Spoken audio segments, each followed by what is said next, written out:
Di Indonesia saya pikir-pikir juga ya. Ini dari inian saya ya. Karena dia licik, kita harus mencari apa yang dia inginkan. Assalamualaikum, salam rahayu. Tentu kalian udah lihat cuplikan pendek video tadi itu. Apa yang mereka cari? Dia tentu nomor satu, jadi majikan, jadi tuan tanah, jadi orang yang selalu disorot kamera. Pokoknya orang yang paling number one lah. Ini nggak jauh dengan dunia artis juga sama sesungguhnya. Apalagi yang sekarang ini, setiap Anda buka browser itu, isinya pernikahan. Seperti bahkan Dani juga, dia bangga kok dengan Yahudiannya kok. Lalu suaminya Maya Estianty itu kan keluarga yang bisa dibilang generasi pertama orang Yahudi di Indonesia. Kaya raya, nggak usah jauh-jauh. Penyanyi musik rock legend di Indonesia, Ahmad Albar, Ba'awi, Yahudi Askenazi juga. Siapa yang tidak lepas dari itu? Faktanya memang mereka itu track pencapaiannya itu terus jadi orang yang number one, jadi buah bibir. Karena setiap orang juga sudah jadi buah bibir di Indonesia, tentu kekayaan, budi-budi kekayaan ini akan mendekat. Dari berbagai macam sponsor, perusahaan, televisi, media, pasti akan mendekat. Makanya jangan heran saat dulu itu Khabib itu demo, Dani juga ada di situ. Sama kan? Ya mungkin karena memang kesatu kepentingan politik, dua memang udah tahu sama-sama plat G. Jadinya ya klub. Begitu juga dalam sisi keagamaan. Si Bahar, Mam Jumbo, banyak kok. Bahkan yang dari Solo siapa tuh, Novel Alaidrus. Kayak apapun mereka itu memang sudah bawaan. Intinya tidak mau menjadi orang biasa. Mungkin ada dari sebagian mereka orang biasa ada, tetapi kebanyakan mereka tuh pengennya tuh number one. Karena saat orang jadi number one ya itu tadi, semua tuh datang. Orang Indonesia sekarang coba kalau kalian lihat itu, lihat artis-artis yang ganteng, artis-artis yang wah, coba diteliti. Pasti ada dua keturunan di situ. Ini bukannya rasis loh ya, tapi faktanya seperti itu. Bahkan podcast di Indonesia saja, siapa itu? Keturunan Tionghoa juga kan? Ya faktanya kan semacam itu. Sampai mukbang juga sama. Lalu saya berpikir lalu orang-orang yang asli Indo itu pada kemana? Jadi penikmat, jadi penonton sukanya. Ini gak ada urusan dengan rasis atau tidak. Emang nyatanya mereka itu lebih hebat dalam artian track untuk semangatnya tuh lebih hebat. Harusnya ini sebagai apa ya, cambukan untuk orang-orang pribumi, asli turunan pribumi. Bayangin saja seperti Bahar aja itu. Cerdasnya sampai mana sih? Tetapi namanya itu melebihi kiai-kiai di daerah yang lebih pintar, yang lebih alim. Imam Jumbo juga sama. Coba, bahkan banyak ulama-ulama pribumi itu nyium tangannya mereka. Padahal ulama pribumi lebih alim, lebih hebat ilmunya, ngajinya lebih panjang. Tetapi apa yang terjadi? Glorifikasi, publikasi. Ya karena pencapaian yang mereka pakai itu memang lebih dari orang-orang umum biasa, bahkan orang pribumi sendiri. Kita ini ada ketemu dari berbagai macam sisi, tapi ada dua sisi. Satu sisi ada keturunan Yahudi, satu sisi ada keturunan Tionghoa. Kalau kita mempelajari seperti di Amerika, di beberapa negara, keturunan Tionghoa itu walaupun mereka berbisnis, tetapi mereka juga ikut dalam pola apa? Membangun misalkan, membangun jaringan kereta, ya kan, tol. Di Amerika juga sama, itu yang mereka lakukan. Tetapi apa yang terjadi di dalam sisi yang Yahudi? Ada tidak peran mereka di sekitar hal-hal semacam itu? Minim. Sebenarnya tidak ada. Tetapi mereka hebat dalam pencapaian untuk popularitas. Itu yang terjadi. Dan yang paling bisa dibilang paling nyesek itu kan soal popularitas keulamaan. Padahal banyak ulama-ulama Indonesia yang lebih top, jelas lebih cerdas, lebih alim. Tetapi karena kena doktrin turunannya Kanjeng Nabi, lalu dekati. Itu kesalahan fatal. Harusnya dirubah. Emang sekarang udah berubah. Pelan ini, orang yang mau perjuangan soal urusan nasabnya dari Nabi ini, bisa dibilang udah berhasil. Tetapi masih saja ada orang yang mungkin literasinya kurang, ya masih inilah mendewakan mereka, meramaikan mereka. Mereka terjebak kepada apa? Mindset atau misalkan gurunya. Guru saya dulu begini. Ya gurunya juga mungkin nggak tahu. Memangnya guru serba tahu. Si ini, wah ini seorang wali dulu itu dia memuliakan ini. Memangnya wali juga serba tahu? Ya tidak. Keilmuan di Nusantara ini, di dunia ini tuh luas. Jadi jika ada keilmuan baru, terima dulu.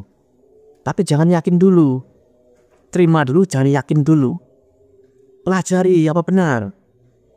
Oh ternyata benar, ya udah harus berubah. Gaya nalar orang itu untuk menerima itu kadang sesuatu yang baru itu memang agak susah. Karena kalau soal ini kan perlu belajar, membaca, meneliti. Beda ada kalau orang megang gadget, langsung dipegang di tangan, rasanya pun beda. Kalau ilmu tuh ya itu tadi, penerimaannya tuh harus diteliti. Dan yang kadang yang menghambat itu ego. Dia nggak percaya dengan mindset guru-guru yang masa lampau. Guru itu belum tahu, nggak dosa mereka. Ini dia video lanjutannya. Kang Diki, masalahnya kan ini kan dabak lawinya ini. Sebenarnya mustasar itu adalah orang-orang yang sudah selesai dengan dirinya. Dan juga termasuk seperti Kiai Agil Sirot juga sudah pernah menjabat sebagai PBNU. Jadi tidak mungkin akan berulah di PBNU itu sendiri. Masalahnya ini LBY sekaligus dia mustasar juga merangkap sebagai Banom Jatman. Bayangkan tuh gimana nggak serautnya.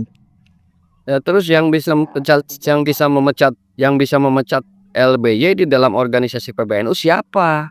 Pertanyaan saya jadi muncul betul kan? Yang bisa memecat siapa? Akhirnya ini organisasi nggak berani.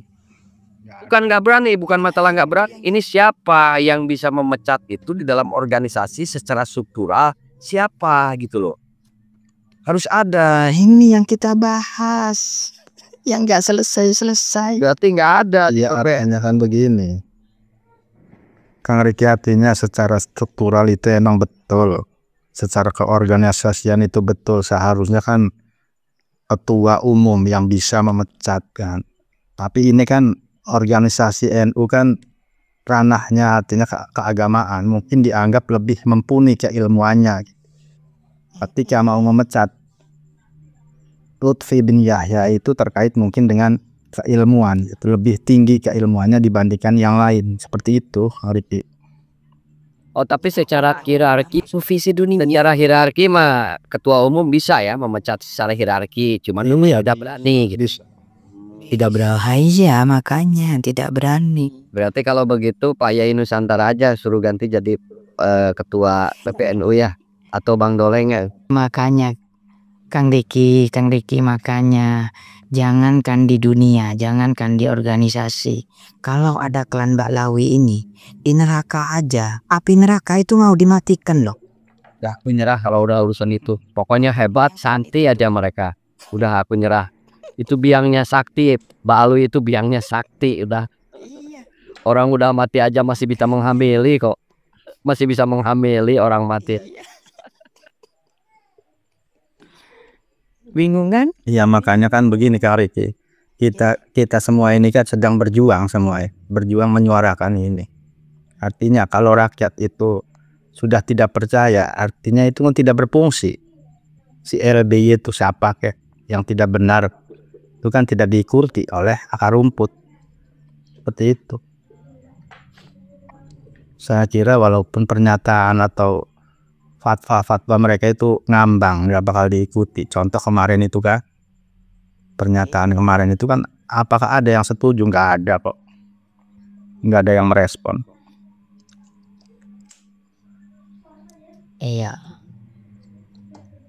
Di dalam kubur juga ada mereka, dirubah itu.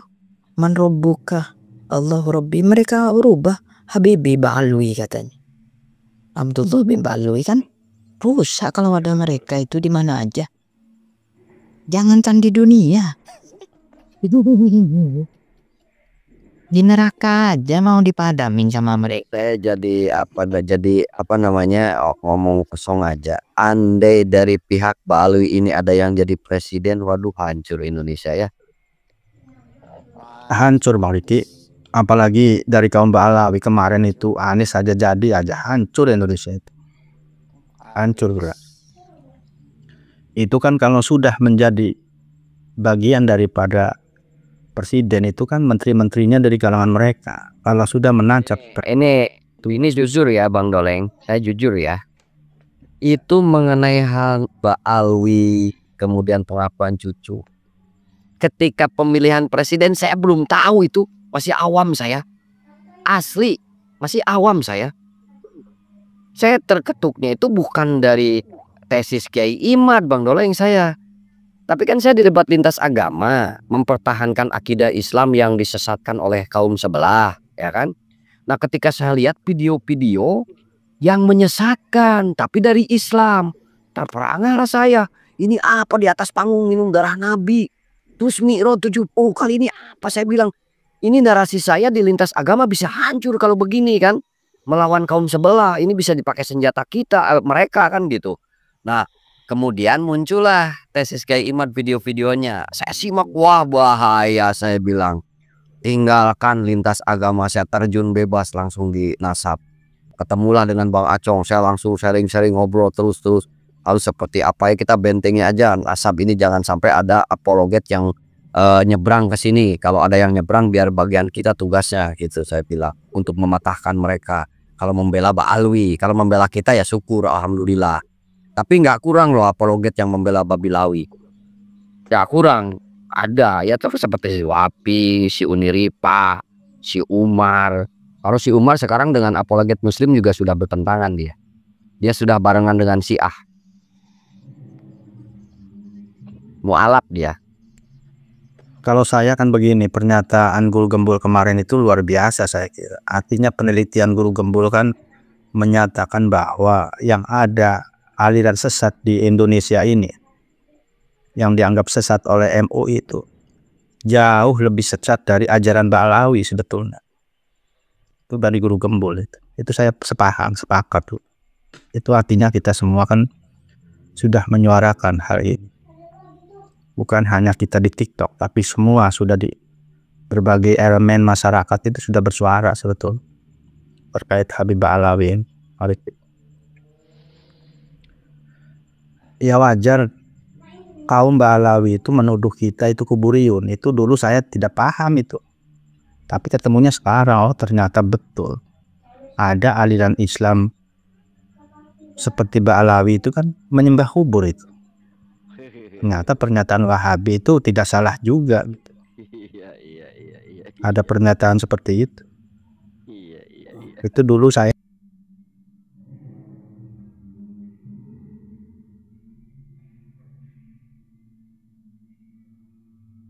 apa namanya, desainer, tahu desainer kan? Desainer baju gitu kan, wardrobe. Hanya satu orang ya, orang Indonesia, orang yang berada di Indonesia ini namanya Bahar Smith. Negaranya negara tropis, tapi pakaiannya pakaian musim dingin. Tolol apa enggak dong? Tolol. Iya bang, Gatov, bang, maaf tolol. dia orang sarap gila kok. Oh iya, oh they going to dong. Orang gila kok. Suaranya serak parau, kelakuannya kayak setan, gebukin anak orang dalam karung, udah gitu berendam pakai baju. Negara tropis pakainya pakai musim dingin. Terus udah gitu dicintai tuh sama si Cah Angon itu. Orang gila boleh bang. boleh begitu, orang gila sih. Oh iya, kalau orang gilanya mungkin nggak masalah. Yang jadi masalah Cahangon, udah tahu gila tapi tetap dipuja gitu loh. Salmon kan otaknya kan dibantat monyet. Oh iya bener. Jadi kawan-kawan kembali lagi ya. Ini sudah jelas-jelas terlihat di depan mata. Ini sudah gerakan TSM nyata menyerang identitas bangsa. Ya jangan dong didiemin. Masa otak beku diem aja gitu. Oh iya biarin aja. Itu orang baik. Iya diem aja. Oh ini cucu Nabi. Koplak cucu Nabi kok pakai baju musim dingin. Di negara tropis. Nah kan. Nggak malu apa dibilang goblok. Kalau nggak malu ya memang goblok berarti. Ya wes lanjut yang lain bos. Nada. Sip. Salam. Saya ini Waalaikumsalam. Saya nambahin. Saya nambahin. Saya ngelanjutin Bang Mosad ini ya. Bang Mosad. Nanti mungkin narasi saya dikuatkan oleh Syekh di sini ya. Karena beliau paham betul tentang Baklawi. Jadi saya mau narasikan begini ya. Kawan-kawan, tadi masalah intelijen asing, agen-agen asing yang berusaha menyusup dan berusaha menggulingkan, tapi ternyata sudah dapat diantisipasi karena sudah terdeteksi ya, sehingga hal itu tidak terjadi. Alhamdulillah. Keterangan yang disampaikan oleh Bang Mosad ini cukup aktual, cukup mencerdaskan kita untuk lebih preventif atau lebih menjaga bangsa ini dari usaha-usaha pihak luar untuk menguasai ini, begitu. Jadi begini yang akan saya narasikan tentang Baklawi ya. Itu kemungkinan pengetahuan kita tentang Baklawi tidak hanya tertuju atau terfokus pada kitab-kitab nasab baik yang sejaman atau dari abad 4 sampai 8. Kita harus mengetahuinya ya. Itu bagian pengkaji kitab lah. Nah, kita bisa lihat di sini dari sisi sejarah. Dari sisi sejarah klan mereka itu seperti apa. Yang konon katanya di dalam kitab juga gak disebutkan oleh alias Sakon bahwasanya Ubaidillah. Nah, Ubaidillah ini adalah kata alias Sakon merupakan anak Ahmad bin Isa ya. Nah, di sini kan ada dua versi. Nah, dalam sisi sejarah Ubaidillah itu bukan anak Ahmad bin Isa, tetapi dia adalah anak Ahmad Al-Hadid atau yang kita kenal dengan Maimun Al-Qodah. Nah, diindikasikan Maimun Al-Qodah ini adalah merupakan pendiri dinasti Fatimiyah di Mesir pada saat itu. Apa yang mereka lakukan? Mereka sama, pola, cara, teori, gerakannya sama, persis seperti yang sekarang dilakukan di kita, yaitu dengan mengaku cucu Nabi, membawa agama untuk menguasai Mesir pada saat itu. Dan terbukti dia berhasil. Dia berdiri dan berjaya di Mesir pada saat itu sampai 270 tahun. Nah, ini singkat saya cerita ya. Kemudian ketahuan nih oleh Sultan Al-Ayyubi. Nah, maka atas restu dari Syekh Abdul Qadir Jalani, maka diseranglah itu Bani Fatimiyah itu dan berhasil dikuasai oleh Salahuddin Al-Ayyubi. Maka kocar kacirlah mereka ke negara luar. Salah satunya adalah mungkin Jerman ya. Nah, di Jerman sendiri Yahudi Ashkenazi ini, Yahudi Hajar ini juga tidak diterima, bahkan dibantai kembali oleh Hitler pada saat itu. Nah, dibantai oleh Hitler, kemudian mereka juga lari ke sana kemari ke negara-negara. Ke Spanyol mereka ditolak. Maka yang mau menerima pada saat itu adalah Palestina. Nah, mereka diterima di Palestina, dirawatin, tapi karena sifat karakter mereka yang notabene-nya menduduki satu wilayah menumpang di situ, tapi kemudian pengen menguasai. Caranya gimana Israel itu menguasai Palestina? Dengan mendirikan kuburan-kuburan palsu. Dengan dalih bahwasanya kuburan tersebut merupakan nenek moyangnya, sehingga dia mengklaim bahwa Palestina merupakan wilayah kekuasaannya. Padahal cuma 300 makam pada saat itu di Gaza itu. Nah, kemungkinan itu yang terjadi karena memang sifat karakternya mereka seperti itu. Dan diindikasikan juga mereka kan penjelasan dari Bang Mossad ini bahwa mereka berhaplogrup G. Nah, itu diketemukan satu makam, bahkan sudah diteliti oleh para peneliti, namanya makam Yuya atau Yuyi, atau lengkapnya Sarkopagus Yuya. Itu Sarkopagus kan berarti peti, Yuya itu nama orangnya ya. Dan haplogrupnya pun sama, G. Siapakah Yuyi atau Yuya? Dia adalah mertua sekaligus penasehat Raja Fir'aun III. Raja Fir'aun III itu yang kalau Fir'aun kan nama gelar ya, namanya itu Amenhotep III. Itu berarti indikasinya, ketersambungannya mereka jelas ke sana. Dan jelas-jelas mereka bukan cucu Nabi. Ingat apa kata-kata orang Israel? Indonesia jangan ikut campur masalah negara kami dengan Palestina. Apakah Indonesia mau dijadikan seperti Palestina? Ingat itu kata-kata. Mereka berani berstatement seperti itu karena ada pion-pionnya yang sudah ada di Indonesia. Yang tadi sudah dijelaskan sangat jelas sekali oleh Bang Mossad ya. Mungkin itu mungkin ada pertambahan dari saya karena saya ini lebih paham dari saya. Monggo, saya ada di sini. Iya. Yes, kita sih sama ya. Iniannya. Cuman di Indonesia saya pikir-pikir juga ya. Ini dari inian saya ya. Karena dia licik, kita harus mencari apa yang dia inginkan. Di sini kita bisa lihat Syiah mulai bertebaran di Indonesia. Kita jangan takut sama Yahudi Bani Israel. Kalau ada Yahudi Bani Israel di Indonesia, kita jangan takut itu. Mereka akan duduk dan seperti rakyat. Tidak akan menuankan dirinya.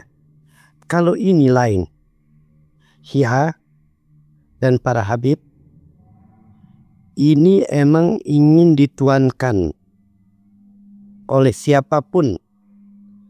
Syiah begitu juga. Dan mereka di sini Syiah kita lihat udah lumayan banyak dan udah masuk ke NU. Kita tidak tahu siapa itu Habib. Mereka sama yakni mengaku Habib. Padahal mereka ada yang banyak, bukan banyak ya, semuanya. Nah, Syiah ini banyak yang bantu mereka dalam politiknya, dalam ininya, dalam keuangannya. Yang saya pikir ini mungkin para inian NU yang sudah sama para Bahlui ini mungkin dia ada pembayaran dari keuangan Iran. Ini udah jelas. Jadi betul, kita tidak lihat. Kita harus memikirkan orang licik ini. Mau kemana orang licik ini? Kita harus ikuti. Kalau kita meleng dikit, kita kemakan sama mereka. Lihat negeri-negeri yang lain. Jangankan ini ya, negeri yang lama, Hadramaut, Yaman, Suriah, Irak, itu udah kecaplok sama mereka, udah Syiah. kita juga udah hampir Syiah. Tapi Hadramut masih alhamdulillah ya, masih kuat sampai sekarang. Benar hal Ba'alwi pura-pura bego di Hadramut. Pura-pura nggak tahu apa-apa. Dia bilang dia tidak pernah pegang senjata. Bohong. Mereka itu pegang senjata kalau kuat. Kalau belum kuat dia tidak megang senjata. Di antaranya kita di Surabaya juga dibunuh ya oleh mereka. Di Hadramut sesudah dipegang oleh PKI, kita orang bangsa-bangsa Hadramut, bangsa Yaman Hadramut, kita tidak boleh pegang senjata. Tidak boleh. Kalau ada satu orang dari orang Hadramut asli pegang golok deh atau jambiyah disebutnya, itu diseret di depan keluarganya, diikat, diseret pakai mobil sampai mati di depan keluarganya, di depan orang-orang. Ini dia Ba'alwi ini. Kenapa kecil-kecilan di sini, persekusi, gebukin orang, tendangin kiai, dan waktu itu zaman Belanda dibunuh-bunuhi para kiai, para ulama di Indonesia. Nah itu dia Ba'alwi. Jadi Ba'alwi ini emang ingin dituankan. Di mana dia duduk di negeri orang, ingin dipertuankan begitu.